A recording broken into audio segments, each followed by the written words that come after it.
안녕하세요. 때는 아침 묵상 이성호 목사입니다. 오늘도 말씀의 자리로 찾아오신 여러분 사랑하고 축복합니다.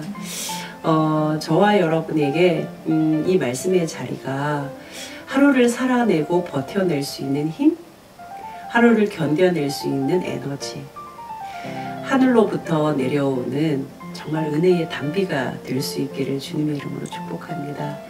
여러분, 이 하루도 힘내십시오. 그리고 잘 견뎌내십시오. 이 하루 멋지게 살아내시기를 주님의 이름으로 축복합니다.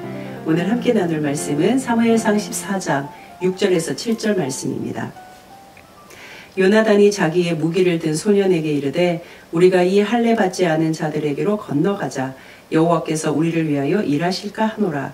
여호와의 구원은 사람이 많고 적음에 달리지 아니하였느니라. 무기를 든 자가 그에게 이르되 당신의 마음에 있는 대로 다 행하여 앞서가소서. 내가 당신과 마음을 같이하여 따르리이다. 아멘. 사울에게 남은 군사가요 600명이라고 성경이 기록하고 있어요. 사울의 상비군이 3,000명이었거든요. 그것을 근거로 기준해서 봐도 2,400명이 도망을 간 거잖아요. 600명 남았으니까요. 그런데 블레셋과의 전쟁이 큰 전쟁이라면 상비군만 동원되는 것이 아니라 많은 군사가 동원이 됐을 것입니다. 그래서 아마 수만 명? 그 중에 600명이니까 지금 사울이 얼마나 초라해진 신세입니까? 왕인데요. 왕은 군사력이 결국은 힘이잖아요. 그런데 다 도망가 버리고 600명만 남았더라. 사울은 얼마나 쫓기는 마음, 두려움, 공포, 거기에 휩싸였던지 결국은 스스로 번제 제사를 드려버리죠.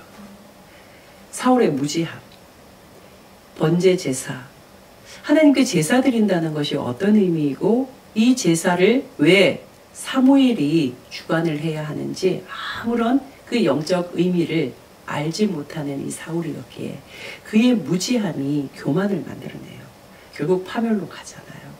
이 잘못된 스텝, 꼬여진 스텝, 그러면 사울은 어떻게 했어야 될까요?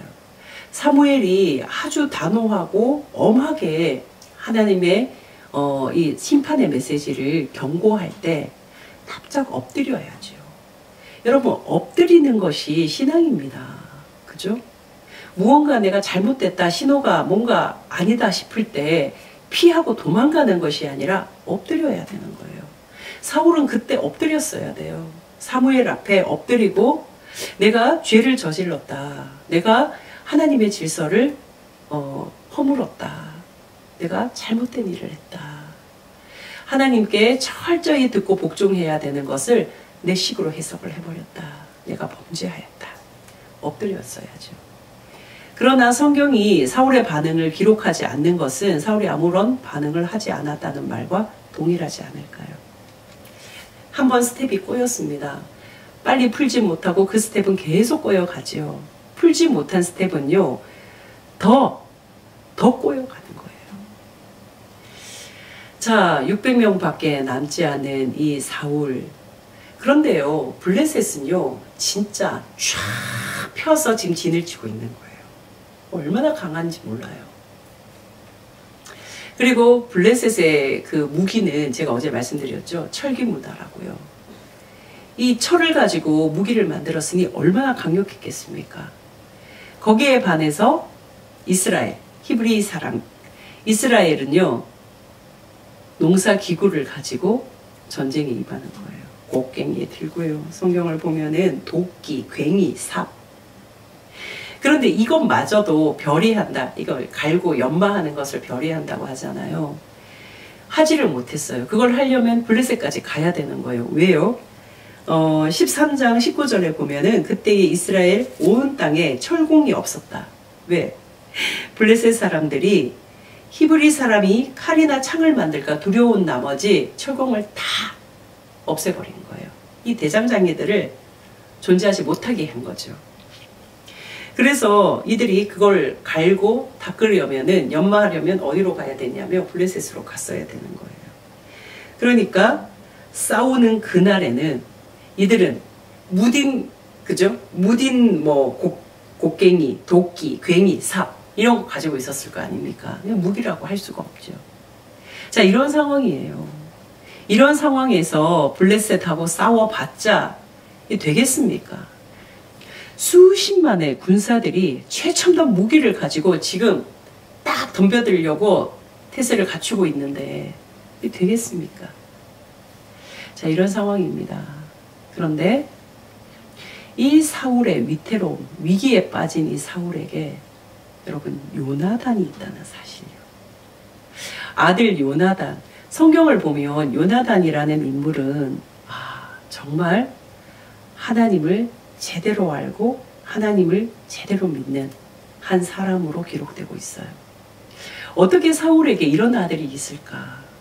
여러분, 우리가 아이를 잘 키운다고 키워도 내가 정말 바라고 원하는 대로 그 아이가 커주나요? 그렇지 않죠. 그런데 뭔가 바쁜 곳에 쫓겨서 나도 내 사느라 바빠서 뭔가 해준 것도 없는 것 같은데 또 잘 큰 자녀들이 있습니다.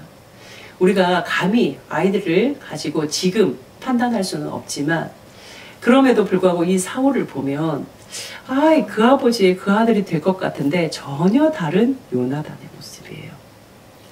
오늘 본문을 보면은요, 바로 이 요나단이 블레셋에게로 나가는 장면이 나와요.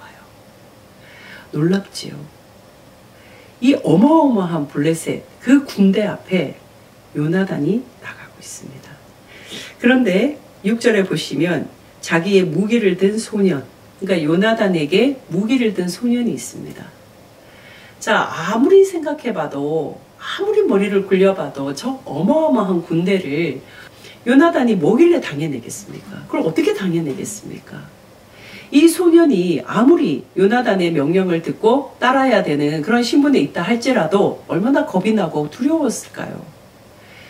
그런데 사울에게 요나단이 있었다면요, 요나단에게는 무기를 든 이 소년이 있었습니다. 요나단이 소년에게 뭐라고 이야기를 하냐면요, 우리가 이 할례 받지 않은 자들, 블레셋을 말하지요. 건너가자. 우리가 정면 승부하자. 이 얘기예요. 요나단은 이 담력을 가졌습니다. 이게 사람의 그냥 어떤 객기, 자기의 어떤 흥분도 이게 아니에요. 자신감에 자기 스스로 취해진 그런 한마디가 아닙니다. 그 뒤에 보면은요, 여호와께서 우리를 위하여 일하실까 하노라. 하나님이 이 전쟁을 하실 것이다. 믿음이에요, 믿음. 하나님에 대한 믿음입니다. 그리고 더 기가 막힌 멘트를 날려줍니다. 여호와의 구원은 사람이 많고 적음에 달리지 아니하였느니라. 아멘 아닙니까? 여호와의 구원이 사람이 많고 적음에 달리지 않았다. 사람이 많고 어마어마한 군대 앞에서 여호와의 구원이 힘도 못 쓰는 게 아니다.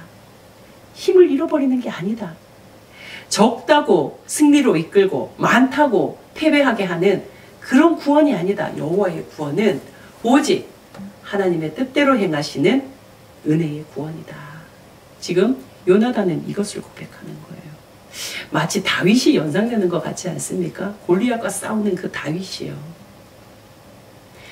여호와께서 여호와의 이름을 감히 모욕하는 저자를 하나님이 그냥 두시지 않으시리라. 내가 여호와의 이름으로 대적한다 하고 나가잖아요. 지금 요나단도 같은 마음일 것 같아요. 어떻게 사울에게 이런 아들이 있었을까 싶습니다. 저는 이것을 은혜라고 부르고 싶습니다. 사울은 믿음으로 잘 길러내려고 어떤 애씀도 노력도 하지 않았을 것 같아요. 사울의 인격을 보아하니 이런 요나단 같은 믿음의 아들이 나올 수 있을까? 잘할 수 있을까? 가히 짐작건데 그렇지 않을 거다 싶습니다. 그런데 내가 심지 않고 내가 노력하지 않고 내가 애쓰지 않았는데도 우리는 제공받고 혜택받는 것들이 너무너무 많습니다. 어제 내렸던 빗줄기가 그러했고요. 오늘 보았던 햇볕이 그러했고요. 산과 들에 자라는 이 아름다운 봄꽃이 그러하고요. 우리의 코끝을 자극하는 많은 꽃향기들 그러하고요. 오늘을 살아갈 때 나는 생각지도 않았는데 하나님께서 이런 사람을 내 곁에 두셨구나. 하나님께서 이런 우리의 자녀들을 만나게 하셨구나. 이런 이웃들을 만나게 하셨구나. 이런 믿음의 동료들을 손잡게 하셨구나. 은혜입니다. 은혜. 사울에게 요나단은 은혜입니다. 이 은혜의 선물인 요나단이요, 기가 막힌 믿음의 고백을 하면서 블레셋 앞으로 나아갑니다. 이 전쟁은요, 도무지 이길 수 있는 뭐 이렇게 승패라고 말할 수도 없는, 전쟁이라고도 말할 수 없는 그런 전쟁입니다. 지금 이 요나단이 무기 든 소년과 함께 위치하고 있는 그곳을 보면은요, 어림도 없습니다. 협곡입니다. 협곡. 전쟁에서 협곡이라는 것은 적이 보기에 다 눈에 보이는 곳이에요. 그들의 동선이, 그들의 움직임이 다 보이는 그런 곳에 지금 요나단이 있단 말이에요. 어떻게 이겨낼 수 있겠어요? 지금 요나단이 있는 위치, 요나단이 지금 행동하려고 하는 모든 전술 전략, 이거는 가당찮습니다. 그럼에도 불구하고 이 14장 마지막 절까지 읽어보시면 하나님께서 그들을 구원해내십니다. 결국 요나단이 블레셋을 이겨냅니다. 하나님의 전쟁이라는 거죠. 여러분, 여기에 번제의 제사의 의미가 있는 거예요. 사울이 번제 제사를 드렸을 때 왜 이게 범죄가 되었는지. 하나님의 전쟁은 오직 하나님의 법 안에서, 하나님의 뜻 안에서만 가능한 전쟁입니다. 그것을 사울은 자신이 무언가를 할 수 있다고 그 번제 제사 앞에 나가는 거예요. 내 힘으로 무언가를 할 수 있다고. 여러분, 우리가 인생을 살아보면 내 뜻대로 할 수 있는 거 지극히 없습니다. 정말 거의 없다고 해도 과언이 아니죠. 정말로 없습니다. 내 마음대로 되던가요? 내 뜻대로 되던가요? 내가 계획했던 대로 다 되던가요? 내가 예측했던 대로 다 돌아가던가요? 아닙니다. 그런데 돌아보면, 아, 하나님께서 이렇게 도우셨구나. 하나님께서 그때 이렇게 함께 하셨구나. 하나님께서 이렇게 하시려고 그 일을 행하셨구나. 우리는 알게 돼요. 내가 계획한 것이 아니라 하나님의 계획 속에 하나님이 이끄시는 그 인도하심을 보게 되는 거죠. 하나님의 계획 속에 하나님이 이끌어 주심을 보게 되는 것이죠. 우리는 은혜로 살아갑니다. 사랑하는 따 가족 여러분, 저는 오늘 이름 없는 한 소년, 이름이 없지만 그의 존재감은 너무나 분명합니다. 이 소년을 저는 정말 귀하게 보게 되는데요. 사울에게 요나단이 있었다면 요나단에게는 무기를 든 소년, 이름 없는 이 한 소년이 있었습니다. 자, 요나단이 소년에게 이 말을 건네자 7절에 보면은 무기를 든 자가 그에게 이르되, 답변을 하는 거예요. 당신의 마음에 있는 대로 다 행하여 앞서가소서. 내가 당신과 마음을 같이 하여 따르리이다. 이 응답이 너무 기가 막혀요. 너무 환상적이고 너무 아름답습니다. 당신 앞서가시면 나도 당신 마음과 같이 하여 함께 하겠습니다.